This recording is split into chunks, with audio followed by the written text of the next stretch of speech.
الله وبركاته.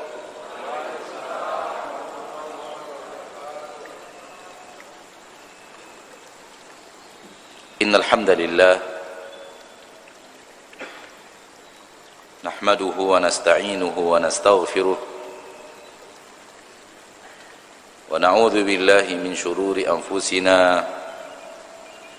ومن سيئات أعمالنا من يهده الله فلا مضل له ومن يضلل فلا هادي له أشهد أن لا إله إلا الله وحده لا شريك له وأشهد أن محمدا عبده ورسوله صلى الله عليه وعلى آله وأصحابه ومن تبعهم بإحسان إلى يوم الدين وسلم تسليما كثيرا أما بعد. Pertama-tama sekali di awal pertemuan ini saya mengajak saudaraku, saudariku, kaum muslimin dan muslimat yang hadir di kajian ini, ataupun saudaraku, saudariku, kaum muslimin dan muslimat yang menyaksikan acara ini dimanapun sekarang Anda sedang berada, yang Allah berikan kepada kita kemudahan untuk menimba ilmu, karena Allah mudahkan untuk kita media-media yang tidak Allah mudahkan untuk generasi-generasi umat Islam sebelum kita. Kepada Anda semuanya saya mengajak, mari kita bersyukur kepada Allah. Mari kita hidup menjadi hamba yang bersyukur kepada Allah, karena kitalah yang akan beruntung kalau kita pandai dan mahir bersyukur kepada Allah. Allah memang menyuruh kita bersyukur, memuja dan memujinya, namun ingat, Allah tak butuh pujian dan pujaan itu. Memang Allah menyuruh kita untuk bersyukur kepadanya, namun Allah tidak membutuhkan syukur kita itu. Allah itu maha terpuji. Maha terpuji, sifat Allah itu azali.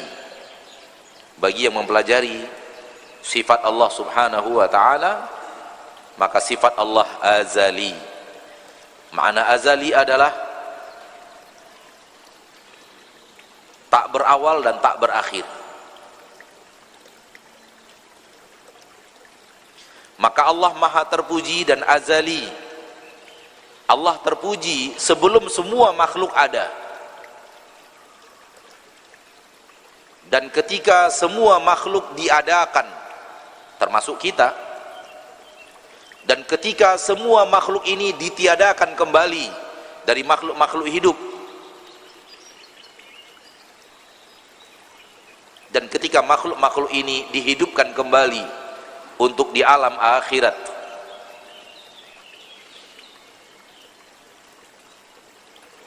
itulah Allah terpuji sebelum kita ada, sebelum kita memuja dan memujinya, dan terpuji ketika ada, ketika kita sudah ada dan kita memuja dan memuji Allah, dan terpuji juga ketika kita ditiadakan lagi dengan datangnya kematian kepada setiap yang bernyawa, termasuk malaikat maut. Dan Allah juga terpuji ketika semua itu dihidupkan lagi. Jadi Allah tak butuh pujian kita. Lalu untuk apa Allah menyuruh kita untuk memuja dan memujinya? Untuk kepentingan kita. Kita yang butuh memuja dan memuji Allah.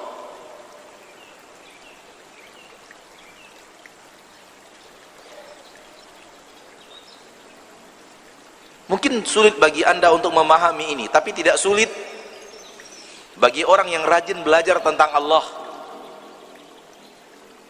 Allah menyuruhkan kita sesuatu, untuk kita, bukan untuk Allah. Allah sudah rangkai tubuh kita, wahai muslim, wahai muslimah. Allah yang merangkai tubuh kita, Allah yang menyusunnya. Dan Allah tahu tubuh dengan rangkaian ini, tubuh dengan hati yang seperti ini, tubuh dengan jantung yang seperti ini, tubuh dengan paru-paru yang seperti ini, baru nyaman kalau memuja dan memuji Allah. Baru tenang kalau dia memuja dan memuji Allah. Semoga difahami apa yang saya maksud. Agak sedikit dalam, semoga difahami. Sebagaimana Allah menyuruh kita sholat, Allah nggak butuh sholat kita, namun Allah tahu kita yang butuh sholat itu. Karena Allah merangkai tubuh kita, dan tubuh kita seperti yang Allah rangkai ini nyamannya kalau dibawa sholat, tenangnya kalau dibawa sholat, happy-nya kalau dibawa sholat. Allah menyuruh kita bersedekah dan berinfak. Allah nggak butuh infak dan sedekah kita, namun Allah tahu kita tenangnya kalau rajin berinfak, kita bahagianya kalau menjadi orang yang dermawan.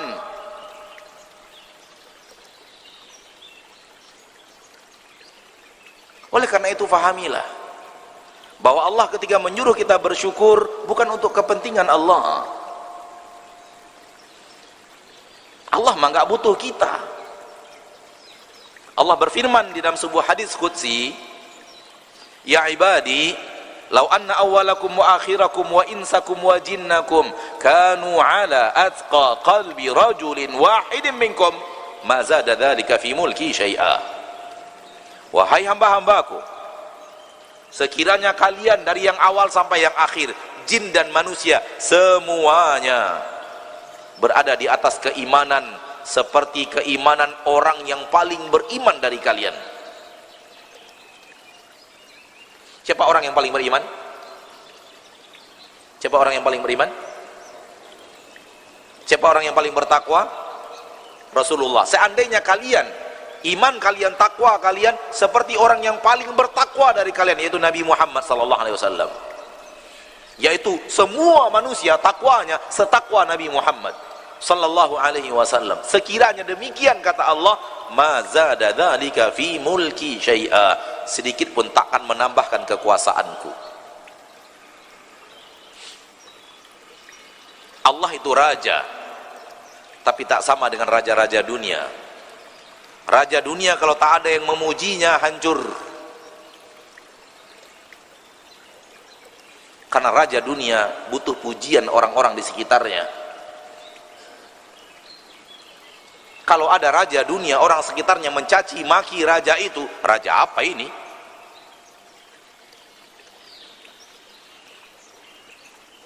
Tapi Allah tabaraka wa ta'ala, berapa banyak pun kalian mencaci maki Allah, Allah akan tetap mulia. Dan betapa banyak pun kalian memuji Allah, tak akan menambah kemuliaan Allah. Kenapa? Allah sudah mulia sebelum kalian ada. Allah sudah terpuji sebelum kalian memuji.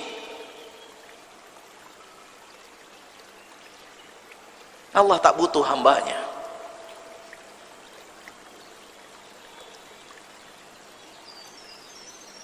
Maka ketika Allah memerintahkan kita sesuatu, itu untuk kepentingan kita.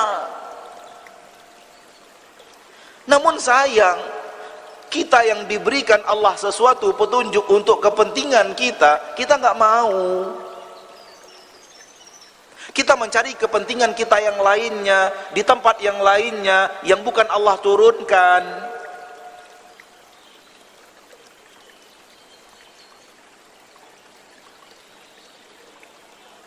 Sekiranya manusia ini mau diatur oleh Allah dengan aturan-aturan yang sudah Allah turunkan, wow, amazing. Hidup ini luar biasa. Luar biasa nikmat, luar biasa tenang, luar biasa damai, luar biasa aman, luar biasa segala-galanya. kalau mau mengikuti aturan Allah.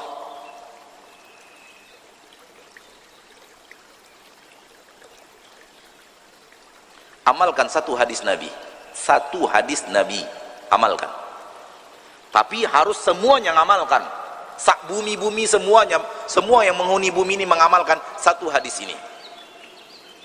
Kalau bisa, pecat seluruh polisi, pecat seluruh tentara, pecat seluruh satpam dan security, bongkar seluruh jeruji besi rumah kita yang namanya teralis. Bongkar semua itu, tidak ada gunanya. Campakkan alarm mobil kita, tidak ada guna alarm mobil itu. Cukup satu hadis Nabi, tapi amalkan.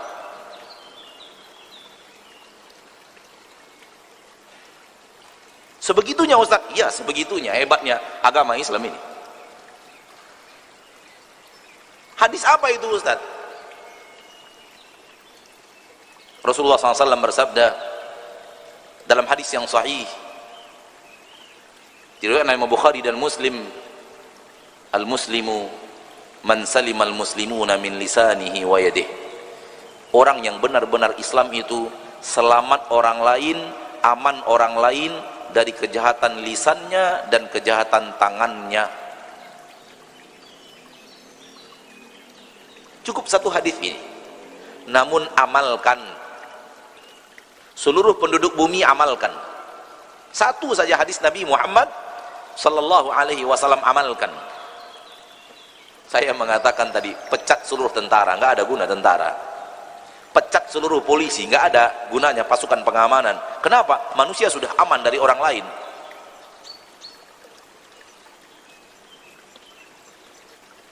Tak ada gunanya security itu. Security untuk apa? Untuk mengamankan penjahat. Penjahat udah nggak ada. Dengan hadis ini penjahat udah nggak ada di permukaan bumi. Kita pasang mobil kita alarm. Untuk apa pasang alarm? Takut orang jahat. Orang jahat udah nggak ada. Jendela rumah kita dipasang terali besi. Untuk apa? Mengamankan dari orang jahat yang mau masuk mencuri. Orang jahat udah nggak ada. Kenapa? Semua penduduk bumi mengamalkan hadis Nabi. Kalau demikian adanya, alangkah nikmatnya hidup. Betul tidak? Hilang kesengsaraan, hilang resah dan gelisah, hilang rasa takut. Dan itu yang terjadi ketika Nabi dan para sahabat hidup di permukaan bumi. Hilang rasa takut itu. Sehingga Umar bin Khattab, seorang pemimpin tertinggi umat Islam, tidur di masjid tanpa pengawal.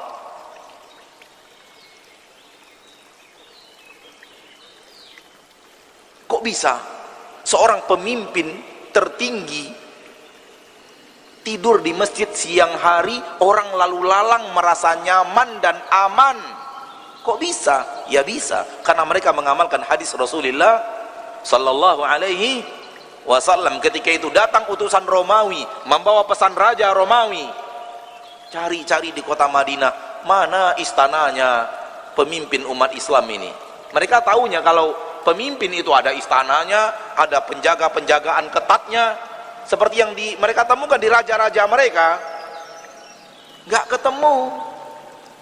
ketemu sesuai yang berbentuk istana yang ada pengawalan ketat, nggak ketemu. Mereka heran, ini mau nyarinya di mana ini? Akhirnya tanya sana sini, di mana istana raja? Di istana raja yang bernama khalifah kalian itu di mana letaknya? Oh, di sini nggak ada istana. Memang nggak ada istana. Rasul memimpin tanpa istana, Umar memimpin tanpa istana, Utsman memimpin tanpa istana, Abu Bakar memimpin tanpa istana. Mereka memimpin dari rumah mereka. Kalau ada istana umat Islam, tempat raja-rajanya memimpin, namanya masjid. Dari situlah Rasulullah memimpin umat. Dari situ Abu Bakar dan Umar memimpin umat, menggerakkan pasukan-pasukan yang menebar kedamaian, ketentraman di seluruh penjuru negeri.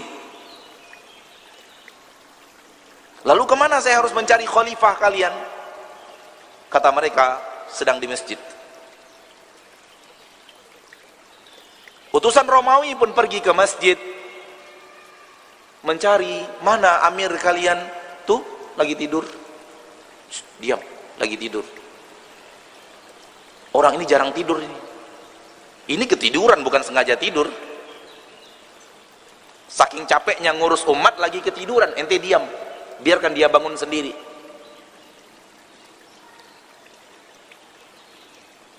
Takjub utusan Romawi ini.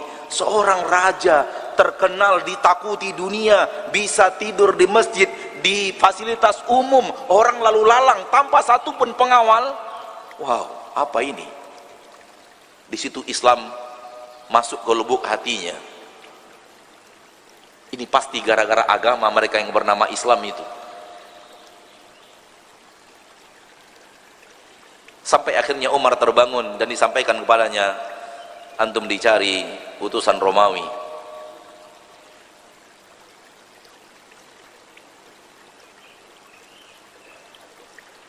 Setelah selesai tugas, dia berkata kepada Umar, wahai Umar, wahai Amirul Mukminin, wahai Khalifah, adilt fa amint. Engkau berlaku adil kepada rakyatmu, maka engkau pun aman dari keburukan rakyatmu.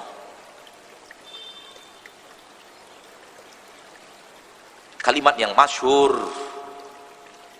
Keadilan yang kau terapkan di permukaan bumi dengan kepemimpinanmu yang di bawah syariat Islam yang diutus oleh Allah melalui nabi kalian telah membuat engkau mendapatkan super aman seperti ini.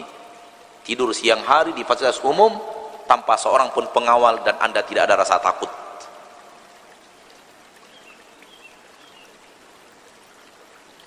Dia pulang ke Romawi, tunaikan tugas kerajaan dan berhenti dari pasukan kerajaan, pindah ke Madinah, masuk Islam.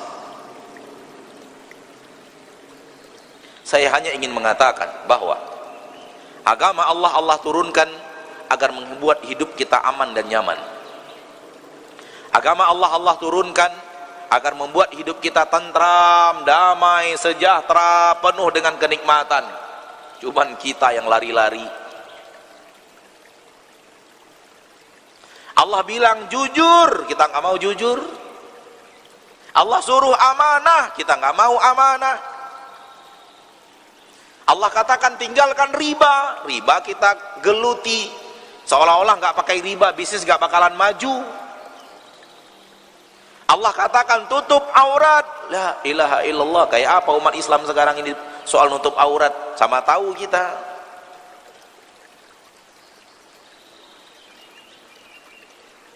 Akhirnya apa yang terjadi? Akhirnya ya sudah, nikmati aja apa yang terjadi. Susah sana sini, repot sana sini, zolim sana sini. Apa penyebabnya? Penyebabnya kita tak mau diatur Allah.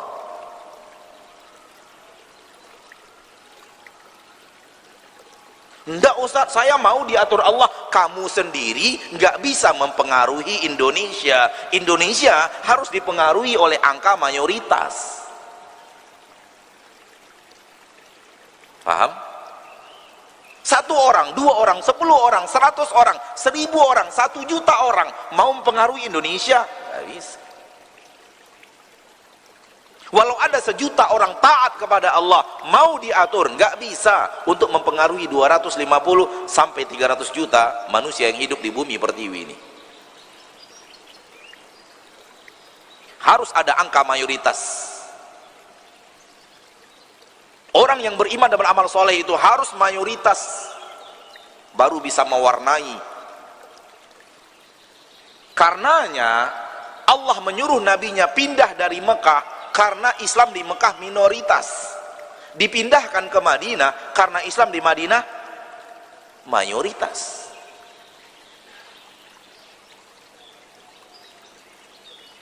Walau Nabi berdakwahnya di Mekah, kota kelahirannya Mekah, awal-awal dakwah di Mekah, keluarganya di Mekah, namun minoritas. Mayoritas sudah dapat di kota Madinah dengan izin Allah.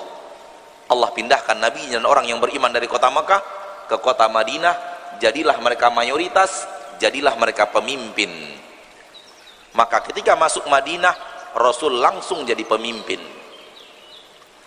Rasul langsung menjadi pemimpin manusia. Dan itulah awal berdirinya khilafah Islamiyah. Hari di mana Rasul kita masuk kota Madinah.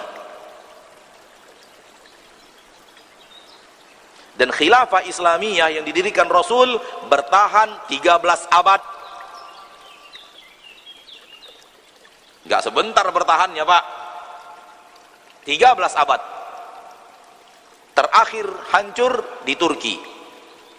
Itu khilafah terakhir. Itu kepemimpinan terakhir di Turki.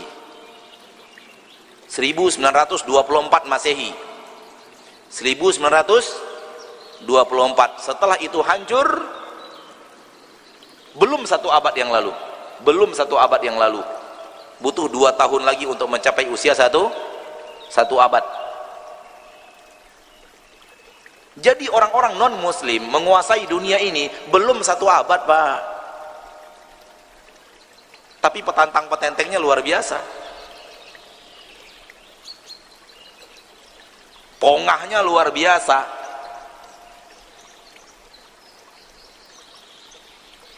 Seolah-olah mereka lah hero-nya dunia ini. Umat Islam juga keikut-ikut. Terpengaruh oleh cerita mereka yang dibuat dan dikarang oleh mereka, dan terpengaruh oleh aksi mereka menjauhkan umat Islam dari kisah asli mereka. Sengaja tuh sejarah umat Islam disimpan, simpan, jangan keluarkan, supaya umat Islam tidak tahu sejarah mereka. Keluarkan sejarah baru supaya umat Islam menuju sejarah baru yang diceritakan, sehingga hilanglah hero-hero umat Islam yang luar biasa itu.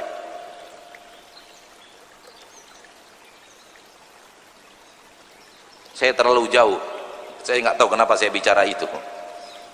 Semoga bermanfaat. Mungkin saya melihat jamaahnya pada semangat mendengar, saya pun terpancing semangat bicara.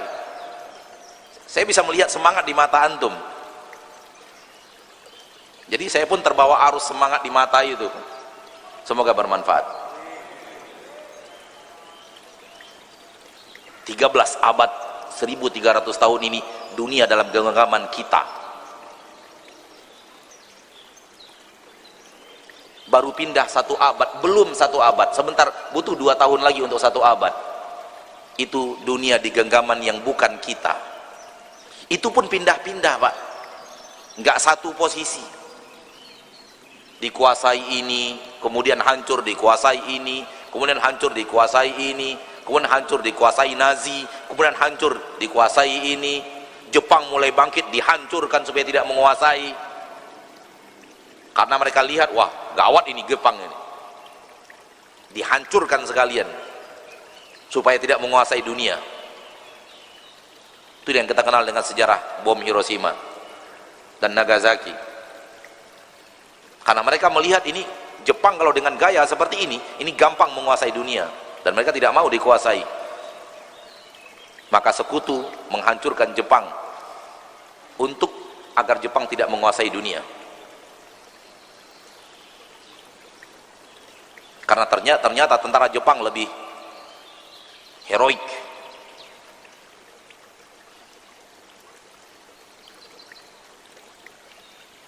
Baik.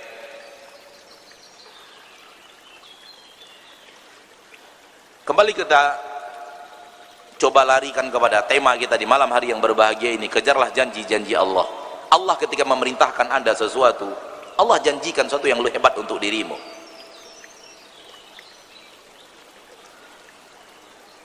Allah ketika melarangmu dari sesuatu, Allah memberikan kepadamu ancaman. Dua-duanya dalam agama Islam dikenal janji. Kepada yang patuh dan taat dijanjikan hal-hal yang dijanjikan. Kepada yang tidak patuh dan tidak taat dijanjikan hal-hal yang menghancurkan. Dua-duanya janji. Kita hanya kenal janji Karena kita bawakan ke bahasa kita itu untuk hal-hal yang sifatnya positif. Saya dijanjikan naik pangkat, saya dijanjikan mobil, hadiah mobil gratis, saya dijanjikan beasiswa ke luar negeri. Sehingga kata-kata janji dalam benak kita hanya untuk sesuatu yang sifatnya membahagiakan. Tapi janji Allah tidak seperti itu. Janji Allah terbagi dua, janji untuk merahmati dan janji untuk mengadab, menghukum. Jadi kalau saya bicara janji dalam tema kali ini, fahamilah yang saya maksud janji dalam dua mata yang seperti tadi. Janji untuk orang yang patuh dan taat, dijanjikan kebaikan-kebaikan, kelezatan-kelezatan, kedamaian-kedamaian, dan janji untuk mereka yang mau tidak mau diatur dengan diberikan petaka-petaka dan diberikan adab-adab dan diberikan aneka ragam keburukan. Dua-duanya adalah janji Allah. Dan Allah mengutus para nabi dan para rasul untuk menerangkan kepada manusia janji-janji itu. Oleh karena itu para nabi dan para rasul dikenal memiliki dua tugas: memberikan kabar gembira dan memberikan kabar petakut. Diberikan tugas memberikan kabar gembira, diperintahkan memberikan kabar gembira, dan diperintahkan untuk memberikan kabar peringatan akan mara bahaya. Semua para nabi dan para rasul tanpa satupun yang absen, semuanya tugasnya adalah mubasyyirin wa mundzirin. Mubasyir, pemberi kabar gembira. Mundzir, pemberi kabar mara bahaya. Kalau Anda begini, ini kabar gembira yang akan Anda temukan di akhir nanti. Kalau Anda begini, hati-hati. Ada api yang sangat teramat besar, sangat teramat panas. Anda tidak akan sanggup berhadapan dengan api itu. Api kalian terpanas di dunia ini baru 1/70-nya api yang ada nanti. Lihat Al-Quran surah Al-Fath ayat yang ke-5 dan ayat yang ke-6. Ayat yang kelima, janji Allah pertama untuk orang yang patuh dan taat dan takwa. Dan ayat yang ke-6, janji Allah untuk mereka yang durjana dan durhaka. Apa janji Allah untuk mereka yang patuh dan taat serta bertakwa? A'udzu billahi minasyaitonir rajim.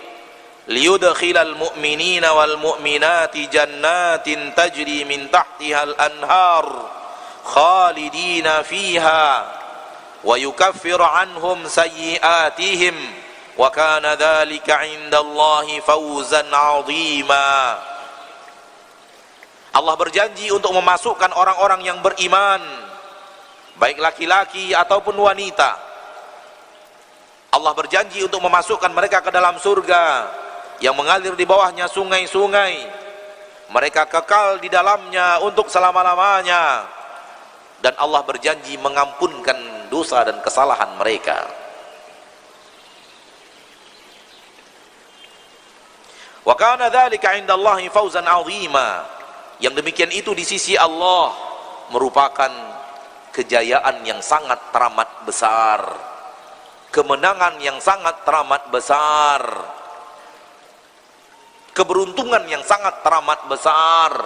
Allah kalau sudah mengatakan besar, pasti besar. Karena semakin besar seseorang menjanjikan besar, pasti besar. Tak sama seorang guru menjanjikan hadiah besar kepada kita, tak sama dengan seorang presiden menjanjikan hadiah besar. Sama-sama kalimatnya, saya akan berikan kepadamu hadiah besar. Satunya dari guru, satunya dari presiden. Mana yang besar? Yang presiden. Kenapa? Kalimatnya sama kok. Karena yang ini besar, yang ini guru.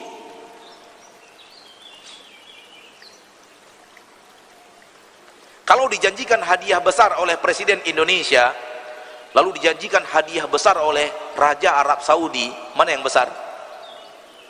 Kok tahu? Oh gitu. Ngerti kalau urusan-urusan gitu, ngerti antum. Lalu Raja Arab Saudi menjanjikan hadiah besar dan Allah menjanjikan hadiah besar. Ngejar yang mana? Yakin? Masa iya sih? Bukti nyatanya, saya nggak bicara, jangan jawab pakai lidah, jawab pakai hati. Yang dikejar yang mana ini? Janji Raja Saudi apa janji Allah? Serius? Kalau melihat tampang-tampangnya sih, tampang-tampang janji-janji pimpinan yang dikejar kayaknya ini. Lebih ngejar janji pimpinan dibanding janji Allah. Kayaknya sih. Anak hanya ngayak-ngayaknya. Entah iya entah tidak. Maybe yes, maybe no. Karena orang yang ngejar janji-janji Allah itu terlihat. Dan orang yang ngejar-ngejar janji-janji atasan pun terlihat. Masing-masing ada ciri-cirinya. Ayo kita jujur pada diri kita sendiri. Pimpinanku menjanjikan ini, Allah menjanjikan ini, yang aku kejar yang mana sih? Yang aku serius mengejarnya yang mana sih? Kita dengan lidah bisa menjawab janji Allah itu dengan lidah. Namun sayang Allah tidak menilai kita dengan apa yang kita ucapkan dengan lidah. Allah menilai kita dengan apa yang kita lakukan dengan amal.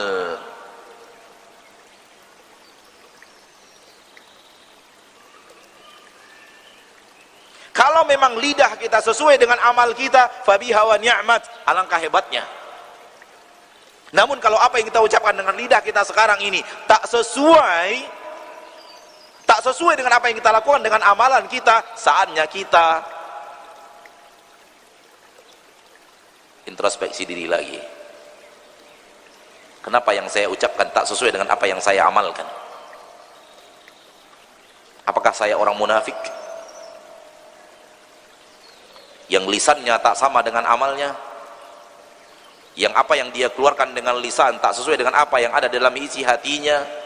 Apa itu kemunafikan? Lain dalam lain luar. Saya tidak mengatakan kemunafikan besar, bukan. Saya hanya mengatakan kemunafikan saja.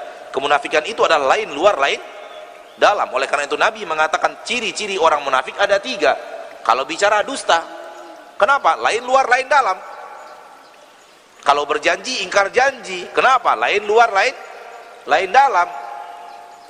Kalau diberikan amanah, khianat, kenapa? Lain luar, lain dalam. Kemunafikan itu terbagi 2. Munafik besar itu munafiknya seperti Abdullah bin Ubay bin Salul. Munafikan kecil beredar di tengah umat Islam di Indonesia ini. Pendusta munafik besar, munafik kecil, maaf, astagfirullahaladzim. Pendusta munafik kecil, khianat munafik kecil, tak menepati janji munafik kecil. Alangkah banyaknya sekarang ini. Mencurangi timbangan munafik kecil, bersumpah tapi palsu, tapi tidak jujur munafik kecil. Minjam duit orang, berjanji mau kembalikan per bulan 1 juta, nggak bisa dikembalikan, munafik kecil. Dan alangkah banyaknya. Maka ketika tadi lisan kita menjawab mengejar janji-janji Allah, introspeksi diri, apakah benar apa yang saya ucapkan dengan lisan itu yang saya amalkan? Kalau iya, fabiha wa ni'mat, alangkah hebatnya, alangkah nikmatnya.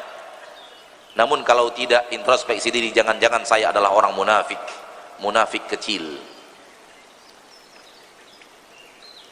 Luar saya berbeda dengan dalaman saya. Di luar saya mengatakan mengejar janji-janji Allah, di dalam saya lebih mengejar janji-janji pimpinan dan atasan. Di luar lisan saya mengatakan mengejar janji-janji akhirat, di dalam saya mengejar janji-janji dunia.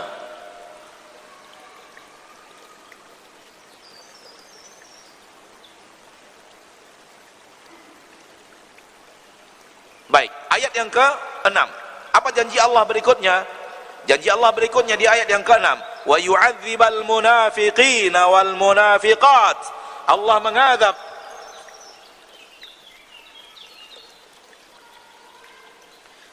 mengadab berjanji mengadab munafik, laki-laki dan wanita. Wal musyrikina wal musyrikat. Allah berjanji mengadab musyrik, lelaki dan wanita. Adh-dhannina billahi dhanna sau, yang selalu berprasangka buruk kepada Allah Subhanahu wa taala. Alaihim dairatus sau, keburukan itu untuk mereka, bukan untuk Allah. Wa ghadiballahu alaihim, Allah akan murka kepada mereka. Wa la'anahum, Allah akan laknat mereka. Wa a'adda lahum jahannam, Allah telah siapkan untuk mereka neraka jahannam. Wa sa'at masira, seburuk-buruk tempat kembali neraka jahannam itu. Ini janji berikutnya. Anda mau janji yang mana? Mau janji dimasukkan surga, mengalir di bawahnya sungai-sungai, kekal di sana selama-lamanya, makanannya tiap hari ada, buah-buahannya tiap hari ada, tak ada yang terlarang, boleh dimakan kapan saja. Ini jalannya. Berimanlah kalian. Walaupun dalam iman kalian melakukan kesalahan, Allah ampuni kesalahan kalian itu. Tidak ada manusia yang tidak bersalah.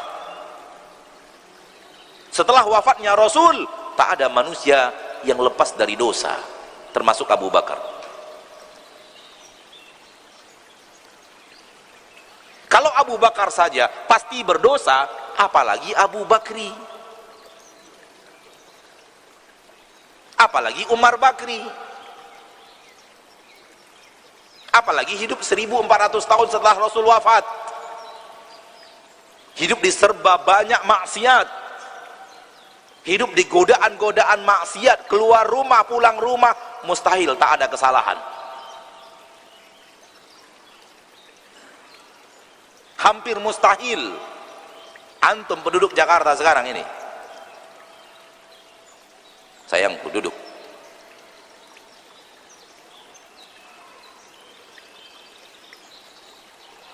keluar rumah sekarang ini, pagi pulang sore, semi mustahil tak pernah berbuat salah. Mata, telinga, lisan, perasaan. Namun sering hati itu tak resah dan gelisah ketika telah berbuat maksiat dengan mata, dengan telinga, dengan lisan. Pak, Bu, kalau kita berbuat salah pada mata, berbuat salah dengan telinga, berbuat salah dengan lisan, pulang-pulang hati enjoy, itu antum sudah saatnya nangis. Hati sudah mati. Tak lagi merasakan perihnya luka maksiat. Kalau tidak mati berarti koma. Ada harapan untuk hidup, tapi sudah akut. Hati yang hidup merasakan perihnya maksiat. Saya tidak nakut-nakuti. Saya hanya menyatakan apa adanya yang saya dapatkan dari buku para ulama, dan saya dengarkan langsung dari lisan para ulama. Wa ma li jurhin bimayyitin ilamu. Sebuah luka tak akan memberikan rasa sakit, namun kalau yang dilukai itu mayit.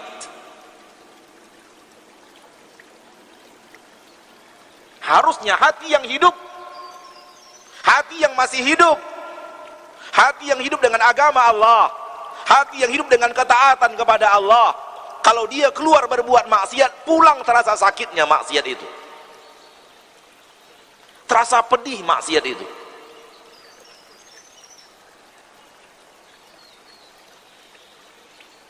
Tapi kalau kita berbuat maksiat, pulang tertawa, Anda sudah saatnya menangis. Sepertinya hatimu sudah koma. Mudah-mudahan masih bisa disembuhkan.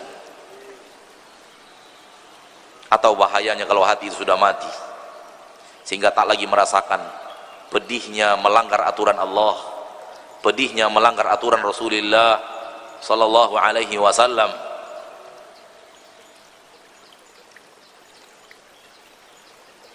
Karena waktu sudah sangat dekat, kita berhenti dan lanjutkan setelah Isya insyaallah taala.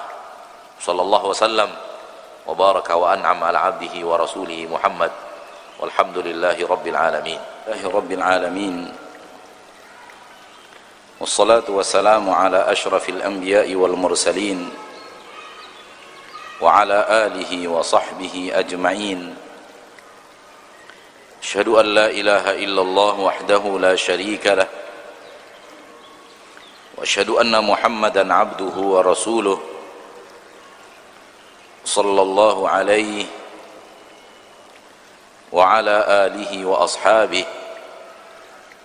wa man tabi'ahum bi ihsanin ila yaumiddin wa sallama tasliman katsira, amma ba'd. Saudaraku saudariku muslimin dan muslimat rahimani wa rahimakumullah,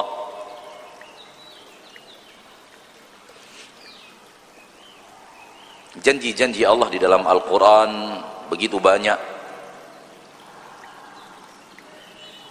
Hampir dalam setiap lembar Al-Quran atau di setiap lembar Al-Quran ada janji-janji Allah.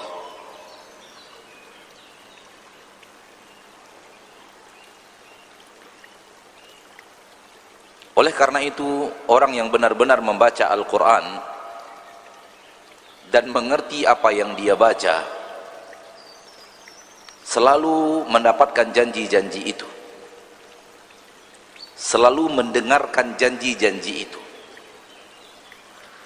sehingga karena dia setiap hari membaca Al-Quran, setiap hari dia mendengarkan janji-janji itu. Janji Allah kepada orang yang patuh dan taat, dan janji Allah memperlakukan mereka yang durjana dan bejat. Sehingga timbul rasa harap terhadap janji-janji Allah kepada orang-orang yang patuh dan taat, dan timbul sifat sabar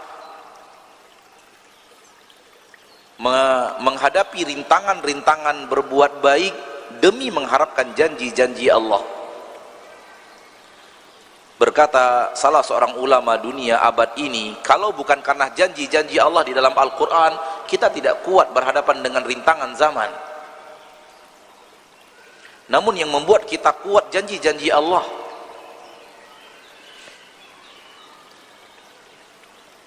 Dan untuk itulah Allah turunkan janji-janjinya agar kita sabar di jalan yang akan mengantarkan kita kepada janji-janji Allah, dan Allah mustahil ingkar janji.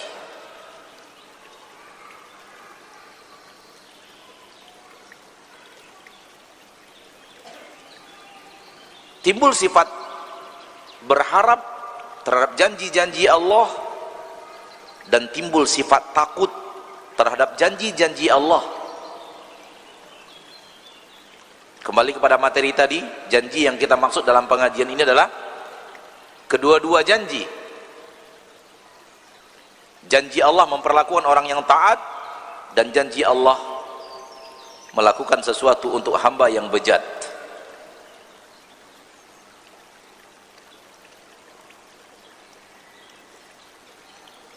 Dan hidup seperti itulah yang diinginkan Allah. Rasul Anda dan Rasul kita semua Muhammad bin Abdullah sallallahu alaihi wasallam diriwayatkan salat malam sampai bengkak kaki beliau. Kok bisa? karena beliau begitu harap janji-janji Allah. Kita sholat malam setengah juz lelah, kok bisa? Rasa harapnya minim. Begitu imam panjang sedikit, Allah imam mentang-mentang pandai baca Quran, pamer bacaannya, macam-macam sudah.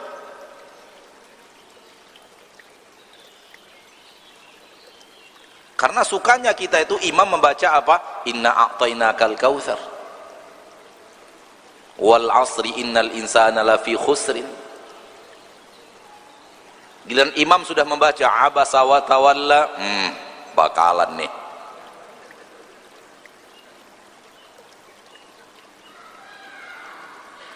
Apalagi imam kalau sudah membaca wattur wa kitabim mastur, wow, kapan kelarnya maghrib nih? Padahal Rasul pernah membaca wattur dalam sholat maghrib loh. Wattur dalam sholat maghrib. Kalau imam sekarang membaca surat At-Tur dalam sholat maghrib, yakin masjid kosong.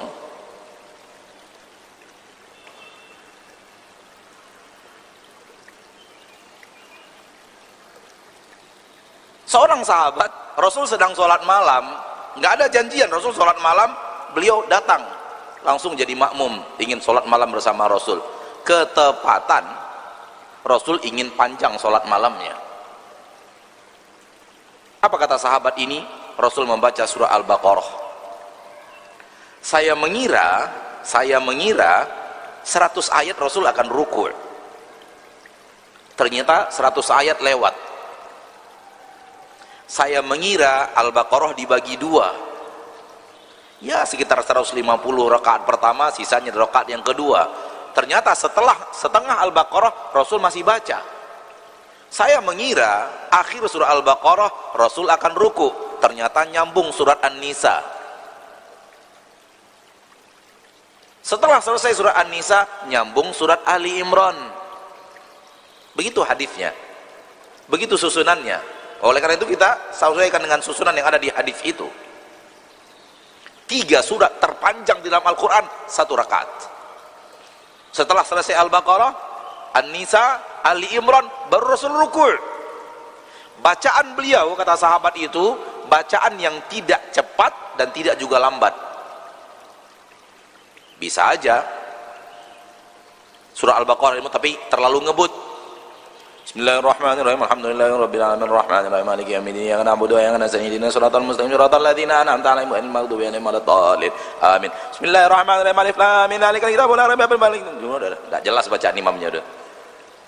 Bisa aja cepat. Rasul tidak, bacaannya tartil, enggak lambat dan tidak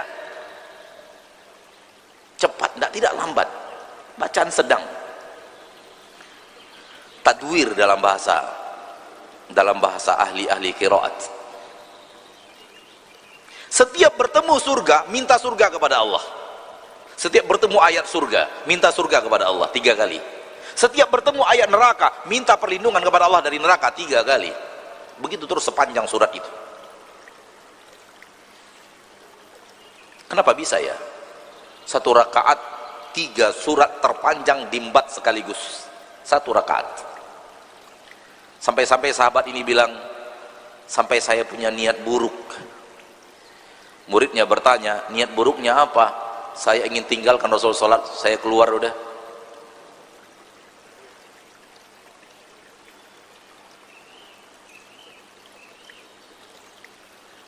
Ini orang-orang yang ngejar-ngejar janji ya begini suri tauladannya. Ini namanya ngejar janji.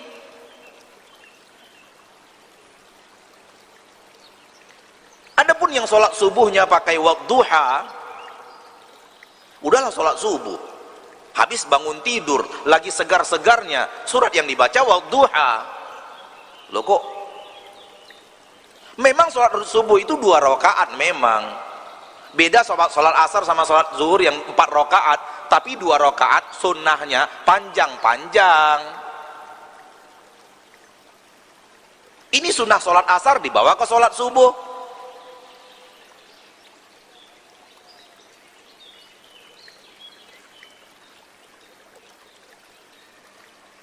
Memang dibawakan 2 rakaat di saat kita sedang segar-segarnya, tapi 2 rakaat dengan bacaan panjang. Begitu sunnah Rasul yang benar. Walaupun ad-duha tidak salah, tapi kok aneh, lagi segar-segarnya mengejar surga, lagi bermalas-malasan bacaannya kayak bermalas-malasan gitu. Bo iya kalau sholat subuh itu bacaannya surat Ar-Rahman bagi 2 gitu.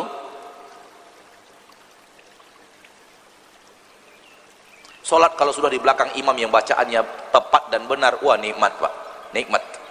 Seperti kita sholat di belakang imam kita hari ini, nikmat sekali sudah.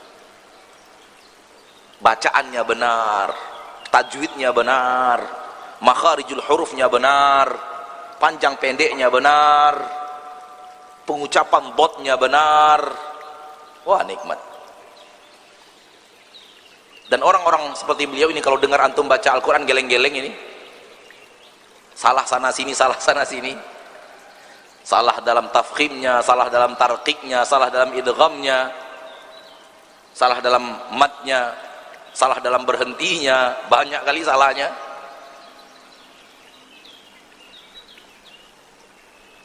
Tapi kalau ketemu imam yang bacaannya, tartilnya benar-benar hasil belajar, kayak imam kita sekarang, itu memang hasil belajar, bukan hasil rajin baca Quran. Beda. Orang yang rajin baca Quran bukan belajar, nggak begitu bacaannya,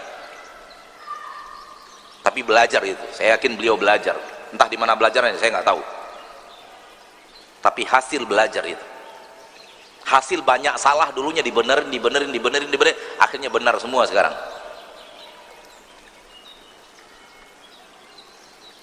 Asyik, Masya Allah. Apalagi rakaat kedua tadi bawa bacaan surga, Masya Allah, nikmatnya. Ngerasa nggak nikmatnya Pak? Nggak ngerasa ya?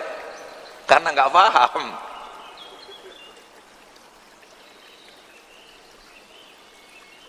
Da'wahum fiha subhanakallahumma wa tahiyyatuhum fiha salam wa akhiru da'wahum anil hamdulillahi rabbil alamin. Ini ucapan penduduk surga.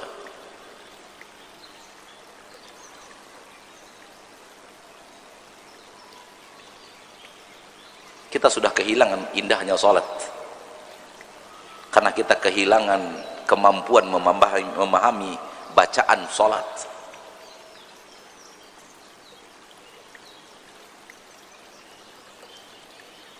Baik, kita tinggalkan itu, kembali kita kepada tema kita.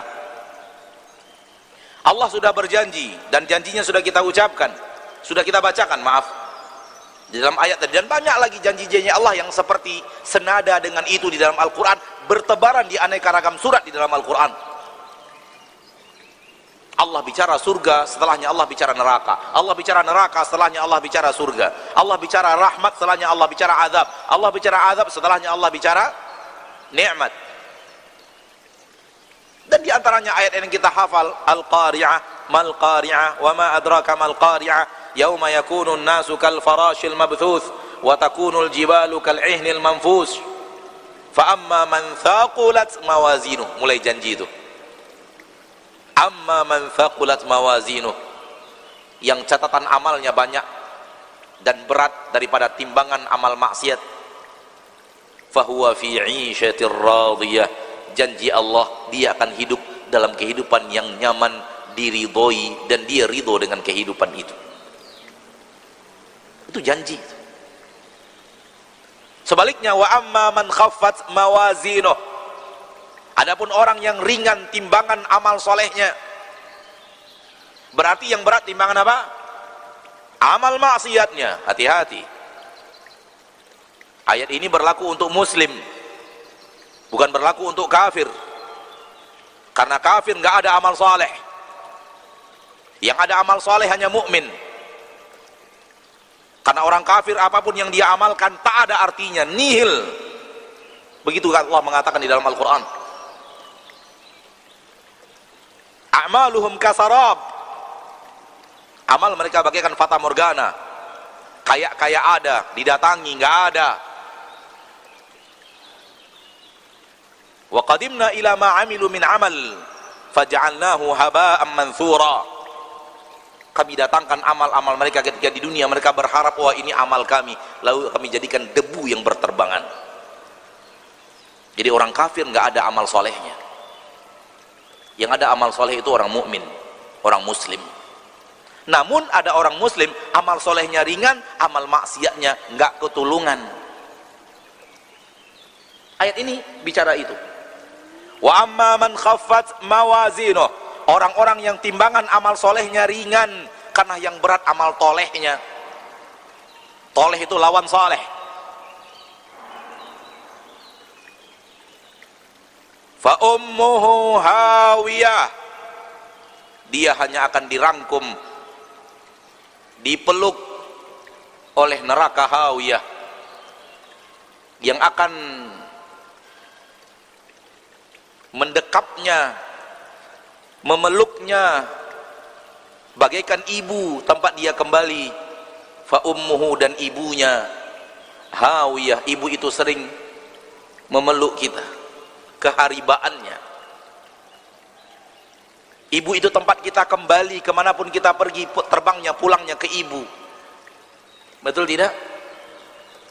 Maka Allah katakan ibunya hanya neraka hawiyah, yang akan memeluknya, keharibaannya adalah neraka hawiyah. Wa ma adraka ma hiya, tahukah kamu apa neraka hawiyah itu? Narun, nar, api. Tahu api? Itu dia, api, tapi bukan sembarang api. Narun hamiyah. Apa itu hamiyah? Yang mencapai puncak tertinggi daripada panas.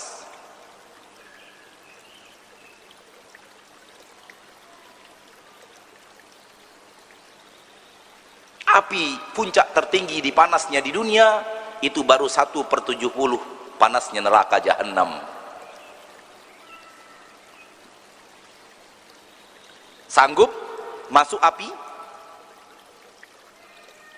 Jangankan api akhirat, api dunia coba. Jangankan api besar dunia, api lilin aja coba. Setiap ingin beramal maksiat, ambil lilin taruh di ketek. Sanggup nggak? Itu baru segini loh api, Pak.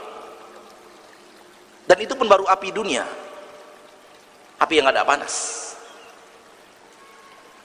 Mau ada niat berbuat maksiat nih, malam-malam bangun jam 2 malam, teringat tempat-tempat disco itu, teringat wanita-wanita yang manggil-manggil nama kita itu, hati mulai pergi nggak ya, pergi nggak ya, pergi nggak ya.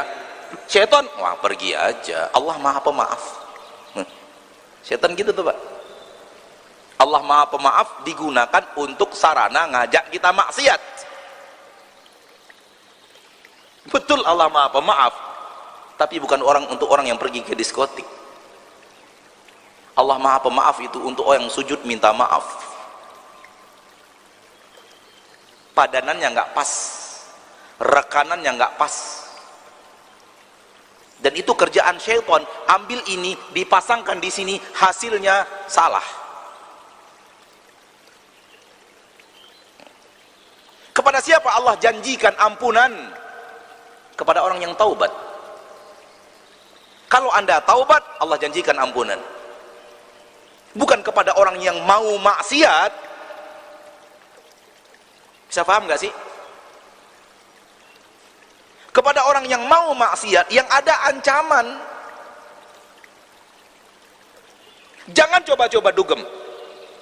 Kalau kamu mati dalam lantai diskotik itu, mau jadi apa di akhirat? Ini yang benar. Setan nggak bakalan mau begitu. Setan mengatakan santai aja, besok kita taubat, kamu masih muda, ayo ambil kunci mobil berangkat. Kalau ada godaan seperti itu, ambil lilin bakar, taruh di ketek.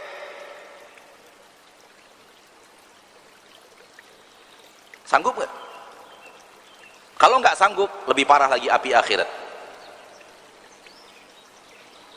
Allah ketika mengatakan hamiyah, air super panas, itu api yang super panas, benar-benar super panas, Pak.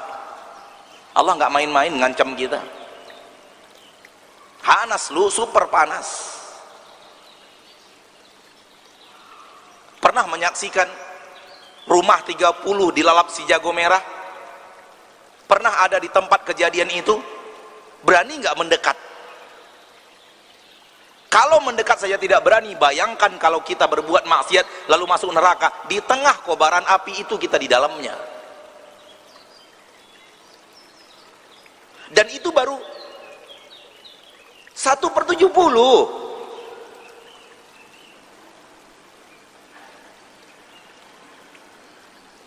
Innaha tarmi bisyararin kal qasr. Bunga-bunga api. Bunga api itu percikan-percikan api. Pernah melihat kebakaran lalu ada percikan-percikan api sebesar apa? Kecil kan? Bunga api neraka sebesar istana. Tarmi bisyarar. Neraka itu menebarkan bunga-bunga apinya. Satu bunga api kal qasr, sebesar istana. Itu apinya kayak apa itu?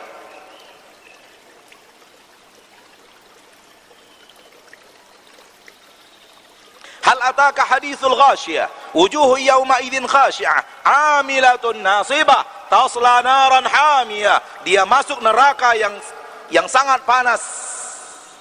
Kembali hamiyah diulang oleh Allah. Panas neraka itu. Untuk apa? Allah berjanji memasukkan kalian ke sana kalau tidak mau patuh dan taat.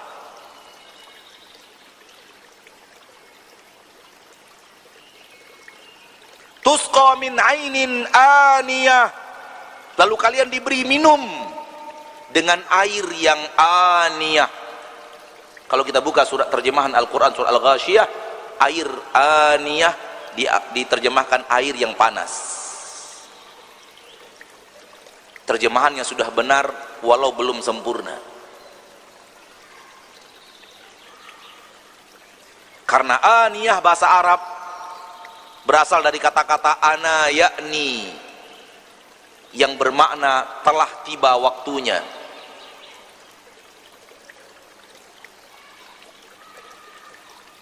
Ainin aniyah, air yang telah tiba waktunya, itu arti terjemahan yang benar kalau melihat kosakata Al-Quran. Namun umat tidak akan mengerti apa maksud air yang telah tiba waktunya, nggak mengerti. Akhirnya diterjemahkan dengan bahasa yang mereka mengerti, air yang sangat teramat panas.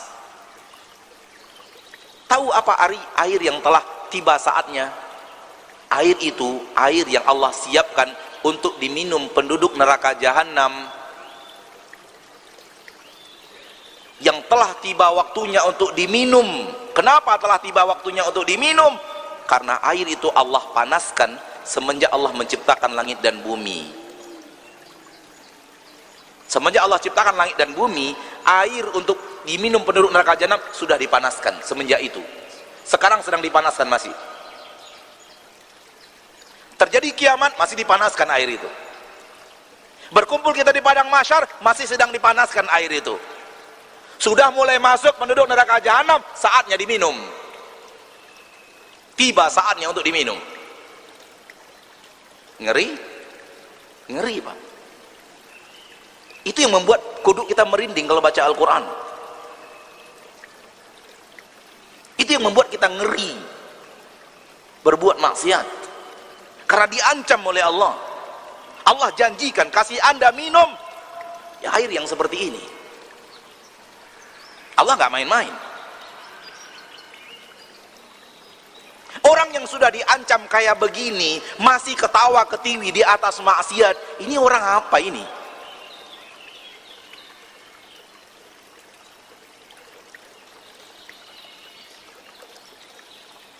Orang yang masih begini enjoy makan duit haram, ini orang apa ini? Dari apa hatinya diciptakan? Dari apa hatinya terbuat ini?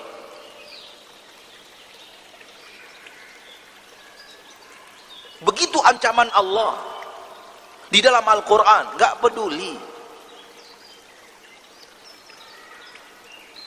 Kalau dia tidak muslim, kita nggak peduli juga, Pak. Ya mau apa orang tidak beriman kepada Al-Quran? Tapi yang kita peduli karena mereka saudara-saudari kita muslim dan muslimah, yakin dengan adanya surga dan neraka, hanya ditarik-tarik syaitan. Makanya kita peduli dan kita ingatkan. Bukti kita sayang, kita ingatkan. Bukti Allah sayang kepada kita, Allah ancam kita. Bukti Allah sayang.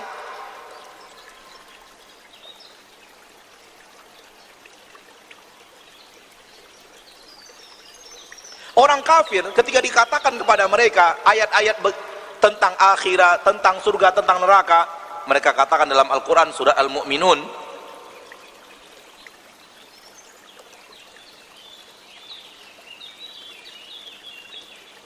ayat ke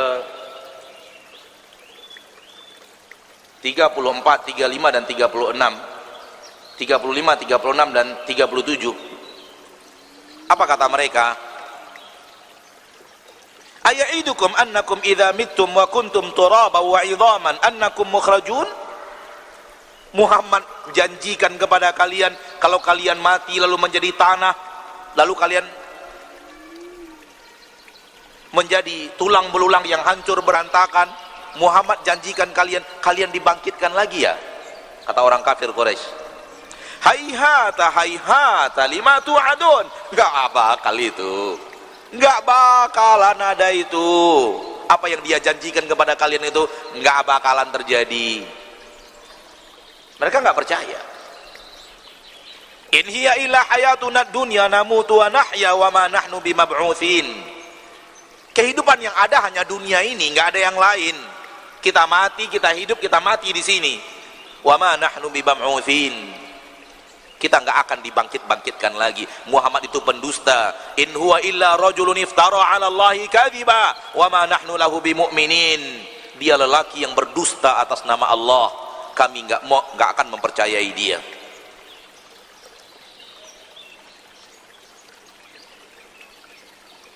Perkataan siapa? Orang yang tidak beriman dengan akhirat.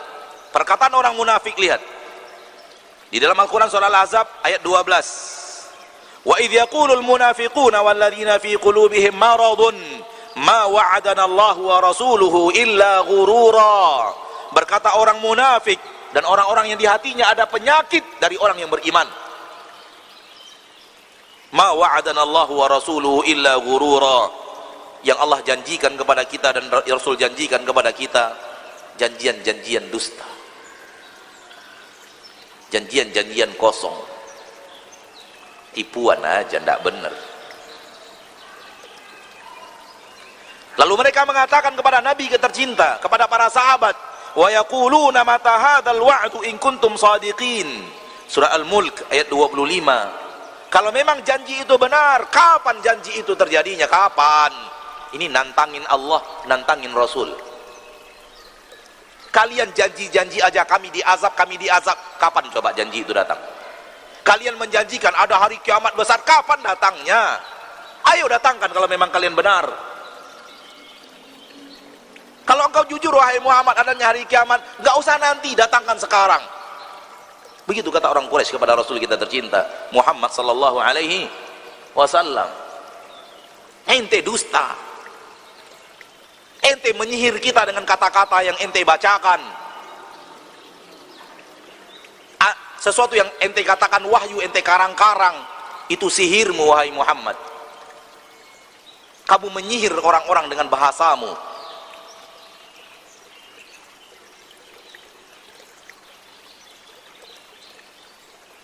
Apa kata Allah di dalam Al-Quran surat At-Tur?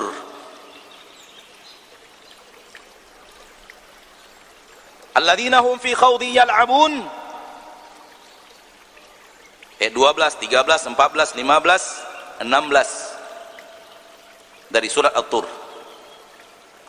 Alladzina hum fi khawdi yal'abun. Mereka yang selalu bermain-main di atas dosa. Bermain-main di atas dosa. Enjoy, asyik, ketawa, ketiwi. Ketawa ketiwi nggak terlarang Pak, nggak haram, asal jangan di atas dusta, asal jangan di atas dosa. Orang yang beriman ketawa juga kok. Rasul juga kadang bercanda kok, tapi bercanda di atas sesuatu yang benar, sesuatu yang tidak maksiat. Antum kira orang yang beriman tidak bercanda? Bercanda juga.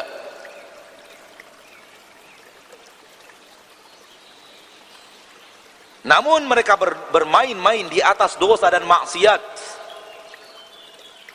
Yauma yud'auna ila nari jahannam da'a. Di saat mereka digiring menuju neraka jahanam. Di dunia enggak percaya, di dunia mengatakan Rasul berdusta, di dunia mengatakan Rasul itu penyihir, menyihir manusia dengan kata-katanya, menyihir manusia dengan rangkaian kata-kata yang dia katakan wahyu, akan digiring ke neraka jahanam. Lalu dikatakan kepada mereka, hadhihi narul lati kuntum biha tukadzibun. Inilah neraka yang dulu kalian dustakan. Lihat sekarang ini. Ini dia neraka itu. Yang kalian katakan Muhammad berdusta, adanya neraka. Ini neraka jahanam, lihat. Ini dia neraka jahanam itu. Muhammad tidak berdusta. Muhammad menyampaikan pesan-pesan Rabb-nya kepada kalian.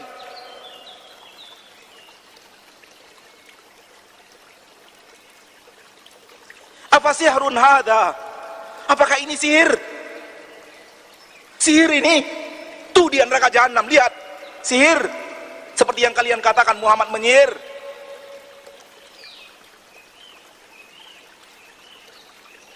Apa sihrun hadha? Sihirkah ini? Am antum la tubsirun? Atau kalian enggak pandai melihat? Sudah nampak neraka jahanam? Sudah nampak neraka yang dikatakan Muhammad islauha? Masuk ke sana, masuk. Masuk. Masuk neraka jahanam itu. Kalian diancam dengan neraka jahanam, namun kalian tak mau. Tak percaya. Masuk, rasakan. Rasakan panas neraka jahanam yang dijanjikan Allah untuk kalian. Fasbiru, kalian mau sabar. Aula tasbiru, kalau kalian tidak sabar, sama saja, sawaun alaikum, sama saja. Mau sabar, mau enggak sabar, rasakan neraka jahanam. Innama tujzauna ma kuntum ta'malun. Kalian di dalam neraka jahanam ini akan mendapatkan ganjaran sesuai amal kalian. Berat, Pak. Berat. Kalau sudah dengar ayat-ayat neraka itu berat. Kita diancam dengan ancaman-ancaman berat. Dahsyat. Andai kita paham dan mengerti. Namun masalahnya kita nggak paham. Kita nggak ngerti bahwa kita sedang diancam. Yang ngancam kita bukan preman pasar.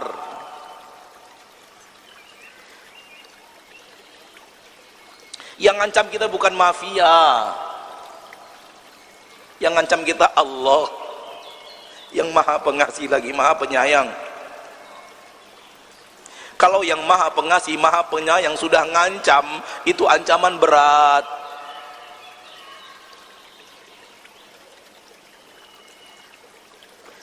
Namun kita jahil.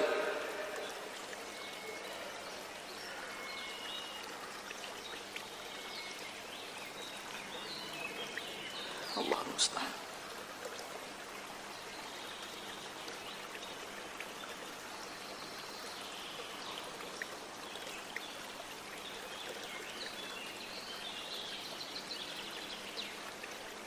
Saudaraku, saudariku yang hingga hari ini tidak takut berbuat maksiat, kapan akan takutnya? Kapan sifat takut itu akan datang di hatimu? Anda berdusta, Anda ingkar janji, Anda tidak menutup aurat, Anda ghibah dan namimah, Anda sedang menyiapkan diri Anda menuju neraka jahanam. Dan jangan salahkan Allah kalau Allah memang benar-benar berikan neraka jahanam itu kepadamu. Itu yang Anda minta-minta dengan amalan. Walau lisanmu mengatakan tidak, namun Allah menilai amal, bukan menilai apa yang kau ucapkan dengan lidah. Dengan lidah engkau bisa berdusta. Kejujuranmu ada pada amal harianmu. Yang saban hari berjalan di atas jalan menuju neraka, dia mau ke neraka walau lisannya mengatakan saya mau ke surga.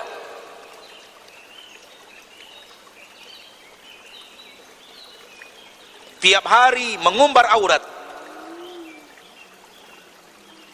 tiap hari berkata dusta, tiap hari melihat aurat, tiap hari mendengarkan musik dan nyanyian yang diharamkan Allah. Lalu ditanya, Mbak mau kemana? Mau ke surga. Bahlul.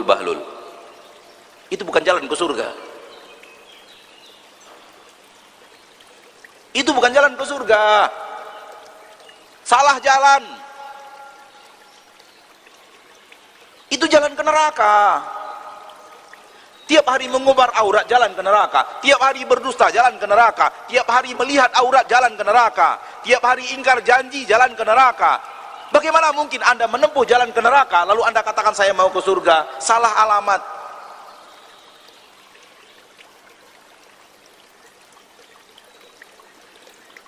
Dan tak ada yang membuat Anda bisa mengucapkan kata itu kecuali janji-janji syaitan.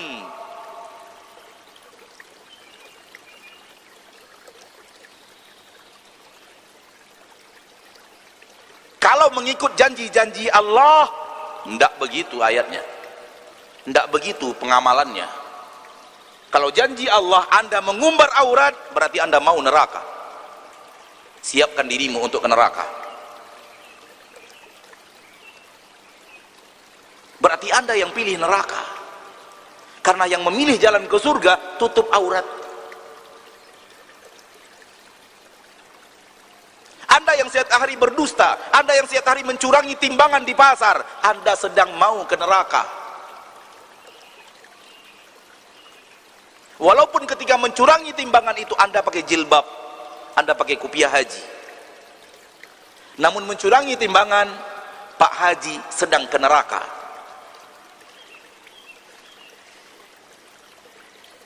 Saya tidak membuat orang mengkafir-kafirkan orang, enggak. Ini aturan syariatnya begitu. Saya bicara hukum syariat, saya tidak bicara individu per orang, bukan. Begitulah keterangan Allah di dalam Al-Quran dan keterangan Rasul SAW. Yang harus disampaikan apa adanya. Mau orang suka nggak suka harus disampaikan. Wa dzakir fa inna dzikra tanfa'ul mu'minin. Berikan peringatan itu akan bermanfaat bagi orang yang di hatinya masih ada iman. Namun di hatinya tidak ada iman, apa boleh buat? Kita mengajak mereka untuk jalan surga, kita mengajak mereka jauh dari neraka. Mereka menganggap kita mengkafir-kafirkan orang. Nggak ada, kita nggak mengkafir-kafirkan. Mana dari tadi kita bicara kafir? Fulan kafir, si anu kafir, nggak sesuai dengan saya kafir, nggak ikut aliran saya kafir, nggak ada. Yang mengkafir-kafirkan begitu. Yang tak mau bayat sama saya bukan umat Islam, nah, itu mengkafir-kafirkan orang namanya. Yang nggak sesuai dengan jamaah yang saya, nggak sesuai dengan aliran saya, semua masuk neraka, itu mengkafirkan namanya. Dan insya Allah kita tidak pernah mengucapkan itu seumur hidup, bahkan tidak pernah meyakininya seumur hidup. Namun yang begini harus disampaikan agar orang mengerti kedudukan.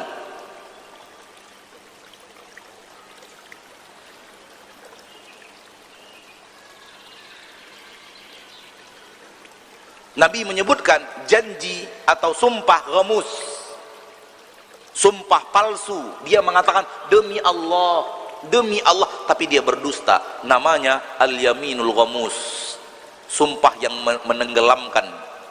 Apa menenggelamkan? Menenggelamkan dia ke neraka. Mbak, berapa harganya Mbak? 300.000. Boleh Mbak saya beli 150.000?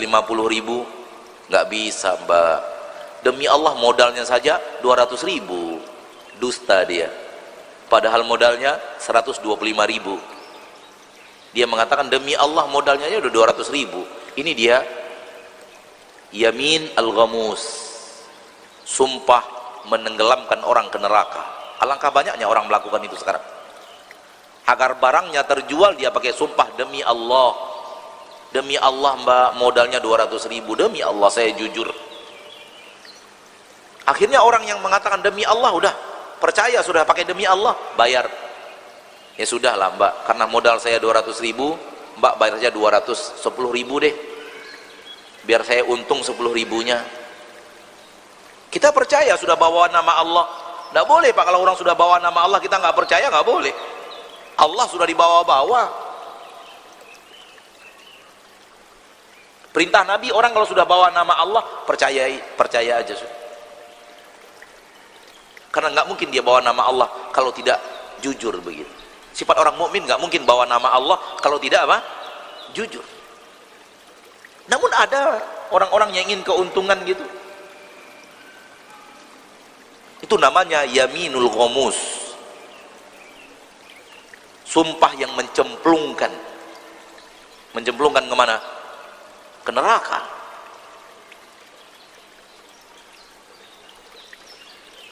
Perlu kita ingatkan saudara-saudari kita yang melakukan kegiatan seperti ini. Hari-harinya penuh dengan yamin-yamin seperti ini.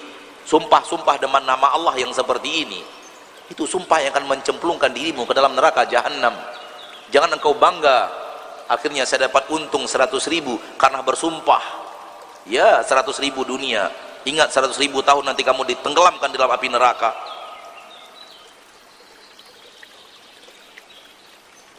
Ingin yang mana? Ingin yang berkah, yang tidak membawa neraka dalam hidupmu di akhirat kelak? Jangan berdusta dalam berdagang. Jangan curangi timbangan.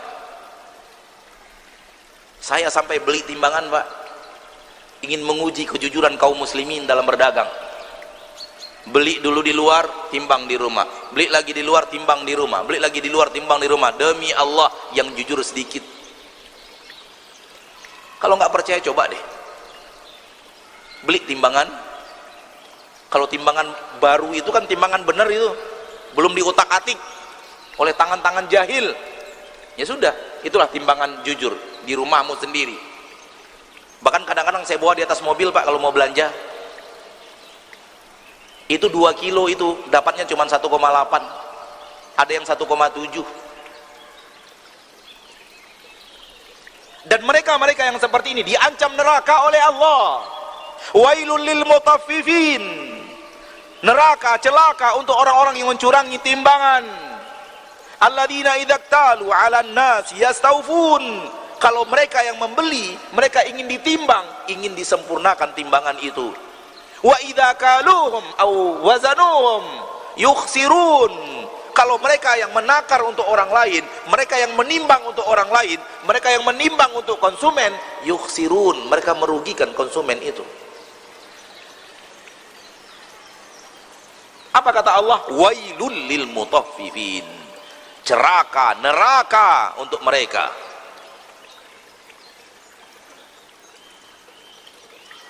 Tidakkah kita takut Allah mengancam kita dengan neraka? Akankah manis rasanya keuntungan yang sedikit itu apabila dibandingkan dengan ancaman neraka? Di mana letak manisnya coba? Di mana letak manisnya keuntungan yang hanya sekian rupiah? Anda pedagang buah mencurangi timbangan, Anda merasa beruntung. Kalau Anda bisa beruntung, saya mau tanya, untungnya sebulan berapa dalam mencurangi timbangan itu? Dapat 100 juta sebulan? Perasaan dari 10 tahun yang lalu Anda pedagang buah sampai sekarang masih pedagang buah? Harusnya sudah pedagang properti rumah mewah ini.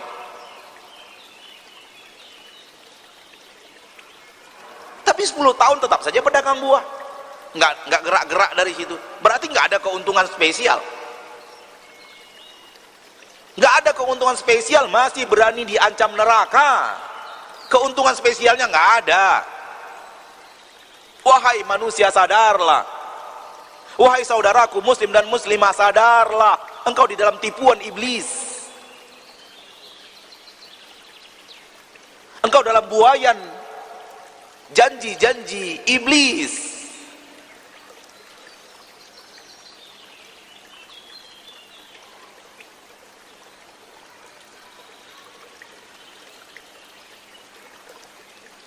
Kita wajib mengingatkan, karena ayat Al-Quran begitu bunyinya. Namun lihat janji-janji Allah kepada orang yang beriman. Surat Muhammad ayat 15. Mathalul jannati allati wu'idal muttaqun. Surga yang dijanjikan Allah untuk orang-orang yang bertakwa. Fiha anharum min ma'in ghairi asin. Di dalamnya ada sungai-sungai dari air yang takkan berubah, takkan rusak, takkan payau, takkan basi air itu. Air itu bersih, bening, tawar, takkan berubah. Wa anharum min labanin lam yataghayyar ta'muh. Ada sungai-sungai dari susu yang takkan berubah rasanya. Susu kalau benar-benar susu 2 hari berubah rasa. Kalau ada susu tak berubah rasa 1 tahun, Anda harus tahu itu susu ada sesuatu. Paham tak? Kalau benar-benar susu 2 hari 3 hari ditaruh di luar berubah rasanya, kata kita namanya apa? Basi. Tapi kalau ada susu 2 hari 3 hari seminggu di luar kulkas tak berubah rasanya, ada sesuatu pada susu itu membuat dia bertahan lama. Apa itu? Pandai mereka membuatnya.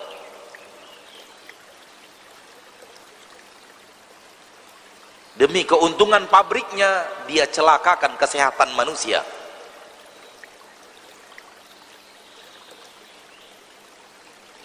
Dan dia jualan ini susu segar, sehat. Rajin mengkonsumsinya, ginjal kita rusak.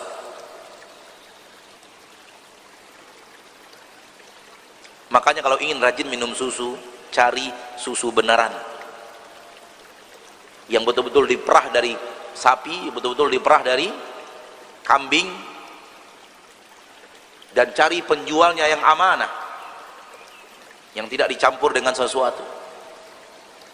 Itu baru susu beneran. Yang kalau letakkan di luar 1 hari 2 hari basi. Karena Allah berkehendak susu itu diperas langsung diminum. Namun susu-susu dunia seperti itu, susu surga berbeda. Dia mengalir, takkan berubah rasanya. Susu surga, bukan susu dunia. Sehat, segar, namun tak pernah berubah rasa. Dan jumlahnya nggak sedikit. Kalau susu dunia sedikit, diambil dari hewan, berasnya berjam-jam, dapatnya cuma sedikit. Susu di surga itu mengalir dalam bentuk sungai. Tinggal ambil, tinggal minum kapanpun mau, siang, malam, mau apa minum. Tinggal mau aja apa tidak. Ini surga yang Allah janjikan. Wa anharum min khamrin ladzatil lisyaribin. Ada sungai-sungai yang mengalir khamar, arak. Ada arak di surga, Ustaz. Ini ayatnya. Arak bukannya khamar, Ustaz. Iya, arak itu khamar, bukannya haram, Ustaz. Haram di dunia, di akhirat enggak. Bikin pusing, Ustaz. Enggak, itu araknya dunia bikin pusing. Araknya surga enggak. Lezat, Ustaz. Lezat. Dalam ayat lain Allah mengatakan ladzatil lisyaribin. Lezat. Arak di dunia pahit. Iya, Pak. Arak dunia pahit, Pak. Takut jawab. Takut ketahuan. Kata yang minum arak dunia pahit, nggak enak. Araknya akhirat lezat, tak bikin pusing. Jadi ada arak dalam bentuk sungai mengalir. Silakan kapanpun mau minum arak. Kapan mau minum tua akhirat, itu tua akhirat. Itu khamarnya akhirat. Sebut namanya whisky, whiskynya akhirat. Whiskynya surga. Kalau penamaan itu benar, semoga saya tidak berdosa menamakannya itu. Kita mengenal nama arak dunia dengan nama whisky dan yang lainnya, sebut saja nama itu, tapi untuk surga dalam makna yang berbeda. Wa anharum min asalim musaffa. Allah menjanjikan juga sungai-sungai yang mengalirnya itu madu. Wow, madu. Madu susah dapatnya. Satu pohon besar diperas semuanya, dapatnya cuman 300 kilo. Itu sudah satu pohon besar. Yang di dalamnya di satu pohon itu ada 40 sarang madu, sarang lebah. Di Pekanbaru Riau banyak itu. Satu pohon itu ada 30-40 lebah bersarang. Paling suka lebah bersarang di pohon yang satu itu. Nama pohonnya sialang. Dijadikan pohon milik masyarakat, nggak boleh ditebang. Kalau ditebang dapat denda yang sangat besar. Karena madu pohon penghasil lebah dan lebah penghasil rezeki masyarakat.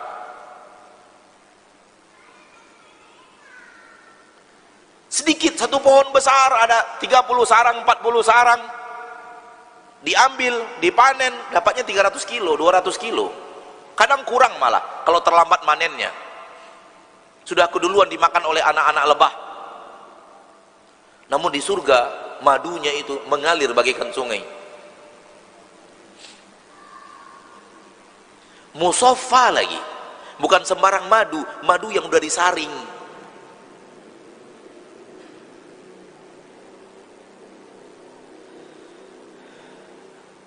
Walahum fiha min kulli thamarat.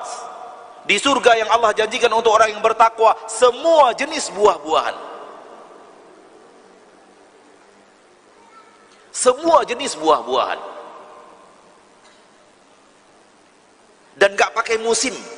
Sepanjang tahun musimnya. Kalau kita mau buah-buahan kan tergantung musim. Kalau itu tidak. Sepanjang tahun dia berbuah. Kapan mau ambil-ambil, kapan mau petik-petik, dan memetiknya pun nggak perlu susah-susah. Kalau di dunia metiknya susah, pakai loncat paling tidak. Sudahlah dapat pakai loncat, ada serangganya. Di surga nggak perlu. Kutufuha daniyah, memetik buah-buahannya begitu gampang. Sambil berdiri metik, sambil duduk begini metik, sambil rebahan metik. Ini janji-janji Allah. Sambil rebahan Pak, rebahan, kepengen makan mangga, petik, makan mangga. Buah-buahan enak dipetik apa enaknya sudah terhidang? Petik. Makanya Allah suruh petik di surga. Makanan enaknya sudah terhidang apa masak dulu? Sudah terhidang, makanya langsung terhidang makanan, nggak pakai masak. Tapi buah enaknya itu metik, maka disuruh metik. Allah berikan kenikmatan, puncak kenikmatan di surga. Kalau di surga suruh masak dulu, udah nggak enak masakannya. Makanya Allah siapkan langsung jadi. Lihat burung, wah kayaknya enak makan burung nih, jadi makanan. Ya, begitu. Namun giliran buah suruh metik, karena ada kenikmatan sendiri metik itu. Kalau Bapak pergi ke Mekarsari, kalau yang sudah tersedia sama yang metik, mahalan metik. Padahal kita disuruh metik, kita yang jalan-jalan, kita kecapean. Tapi ada kenikmatan tersendiri sambil memetik itu. Maka di surga disuruh metik oleh Allah. Karena memetik buah itu kenikmatan tersendiri, kenikmatan di atas kenikmatan memakannya.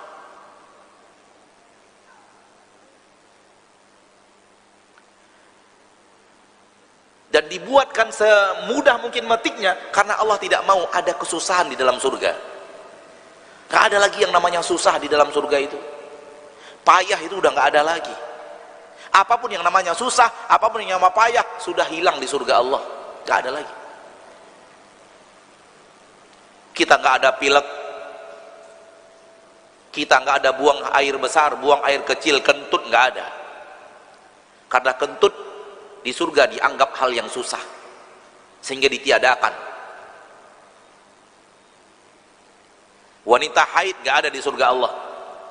Semua wanita bersih dan suci tanpa haid, karena haid itu berat, haid itu susah.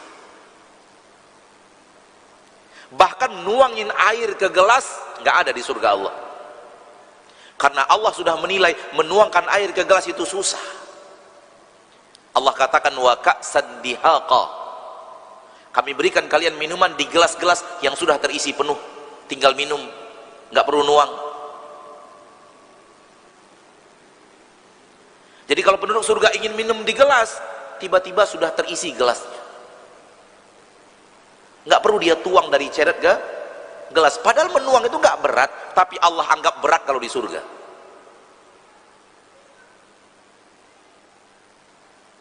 Ya Allah, tidak ada Pak, tidak ada kemewahan dunia seperti ini di dunia ini, nggak ada, nggak ada.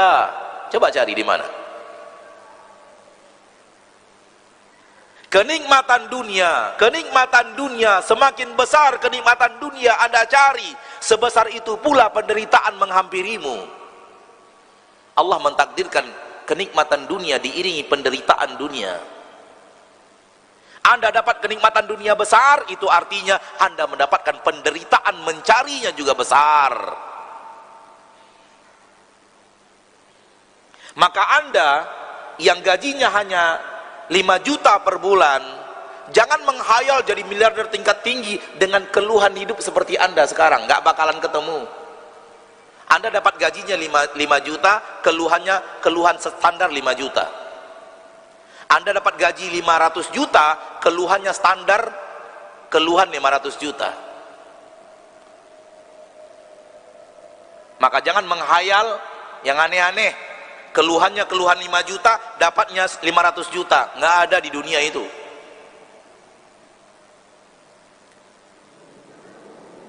Kenikmatan dunia seiring dengan penderitaan. Bahkan sebahagian mereka mengatakan kepada saya langsung dari mulut mereka, rasanya Ustadz, rasanya kepedihan mencari harta lebih besar daripada menikmati harta itu sendiri.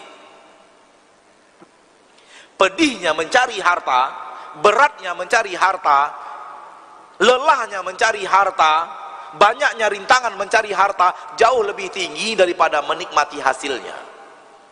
Itu perkataan mereka kepada saya.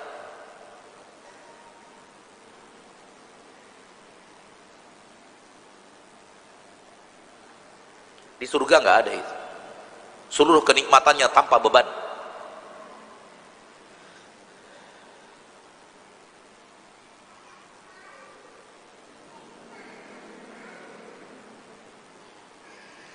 Lalu penduduk surga berkata kepada Allah dalam surat Az-Zumar ayat 74. Wa qalu alhamdulillahilladzi sadaqana wa'dah.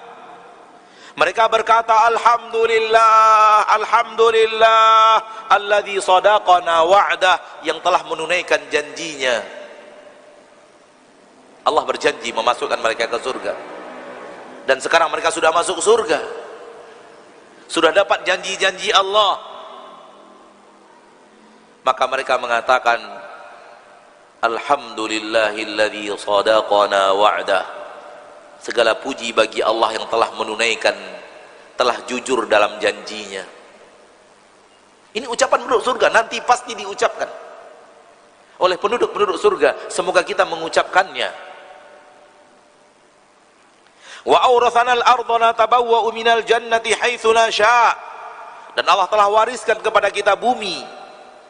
kita berpergian kemanapun di surga ini sesuai dengan yang kita mau, fa ni'ma ajrul amilin. Ini adalah senikmat-nikmat ganjaran untuk mereka yang di dunia mau beramal. Oleh karena itu, di antara doa yang Allah perintahkan kepada kita, Rabbana wa atina ma wa'adtana ala rusulika wa la tukhzina yaumal qiyamah innaka la tukhliful mi'ad. Wahai Rabb kami, atina, berikan kepada kami, ma wa'adtana, apa yang telah engkau janjikan kepada kami. Berikan kepada kami janji-janjimu, ala rusulika, yang kau janjikan melalui lisan rasul-rasulmu. Ini permintaan orang yang beriman, minta kepada Allah agar Allah tunaikan janjinya. Engkau suruh saya sholat, saya sholat. Engkau suruh saya berpuasa, saya berpuasa. Engkau suruh saya jujur, saya jujur. Engkau suruh saya amanah, saya amanah. Engkau suruh saya menundukkan pandangan, saya tundukkan pandangan. Engkau suruh saya tahajud, saya tahajud. Engkau suruh saya zakat, saya zakat. Engkau suruh saya haji, aku haji. Ya Allah, berikan janjimu.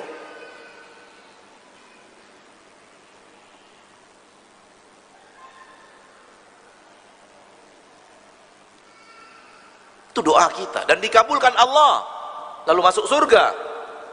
Di dalam surga memuji-muji Allah. Allah sudah tunaikan janjinya. Allah telah jujur dalam janjinya. Dulu saya bicara surga itu hanya sesuatu yang ada dalam Al-Quran. Sekarang di hadapan saya janji-janji itu. Ya laha min ni'mah, alangkah nikmatnya. Hilang seluruh kepenatan dunia, hilang seluruh kepenatan beribadah, hilang seluruh lelah membangun masjid, hilang seluruh lelah sholat tahajud, hilang seluruh lelah berinfak dan bersedekah. Hilang. Yang tinggal adalah nikmat. Hilang lelahnya beribadah, pergi umrah dan berhaji. Hilang lelah jadi orang jujur dan dimusuhi. Hilang lelah menjadi orang yang amanah walau dibenci. Hilang sudah. Kita berbuat hal yang baik di permukaan bumi, banyak orang yang benci kita. Karena kebaikan kita menghalangi maksiat mereka. Kejujuran kita menghalangi dusta mereka. Capek. Dituding. Dikatakan sok suci. Dituding. Dikatakan sok benar sendiri. Lelah, Pak. Capek. Tapi harus. Rasul juga lelah dan capek. Tapi harus dilakukan. Sabar. Sabar wahai orang-orang yang bertakwa. Allah tidak akan sia-siakan ketakwaanmu. Allah tidak pernah tidur melihat kejujuranmu. Allah tidak pernah tidur melihat perjuanganmu. Allah tidak pernah tidur melihat amanahmu.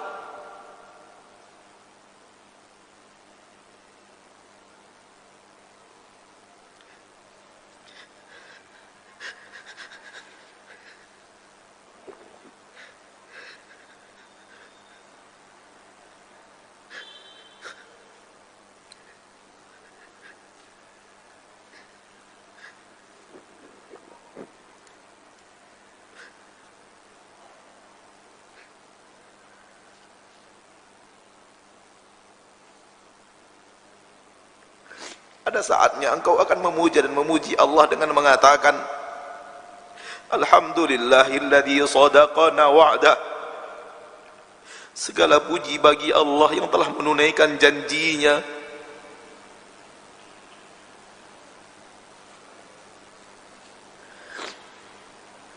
Kejarlah janji-janji Allah itu dengan kejujuran.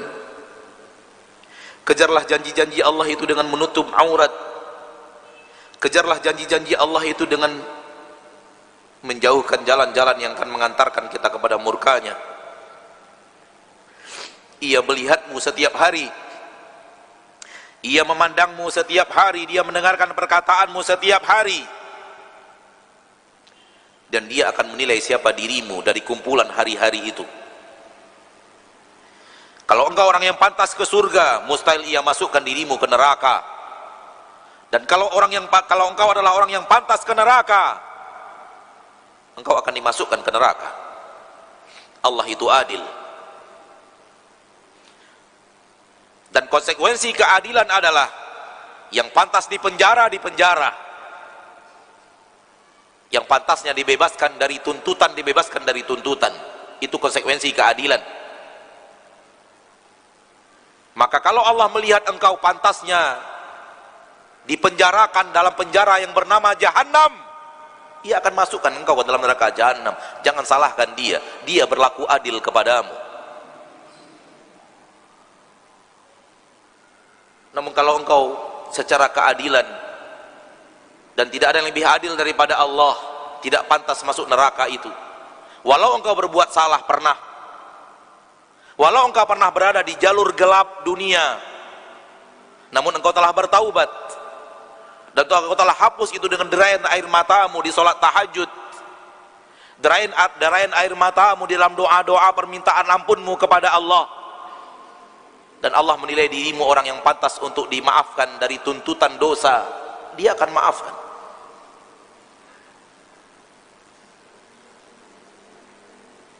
Dan jangan putus asa, Allah itu pengasih dan penyayang.